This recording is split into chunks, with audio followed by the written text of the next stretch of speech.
500 वर्षर संघर्ष पर प्रभु श्री रामचंद्रंकर जो अयोध्या ठारे 22 तारीख दिन प्राण प्रतिष्ठा उत्सव होउची या समग्र भारत वर्ष एवं समग्र हिंदू समाज को ये गोटे आवेगर प्रश्न निश्चित भाव से दिन देशर विभिन्न राज्य ये कथा को कोटी छुट्टी घोषणा तो एवं समस्ते प्राय से दिन मद दुकान बा निशा द्रव्य को बंद करने सरकारी स्तर में घोषणा कर सारी आम आशा रखू एवं राज्य सरकार निकट में एक कथा को रखू कारण साधारण एक कथा भी दाबी है साधारण लोग चाहते से दिन को एक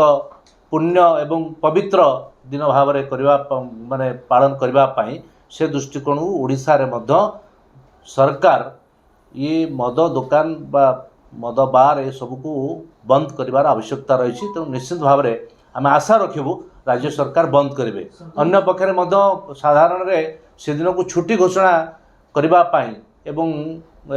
जो दाबी उठुची ताकू राज्य सरकार विचार करने उचित एवं निश्चित भाव में ये जनसाधारण आवेग प्रति राज्य सरकार सम्मान प्रदर्शन करने सहित से दिन को राज्य सरकार एक कथा को पालन कर आवश्यकता रही।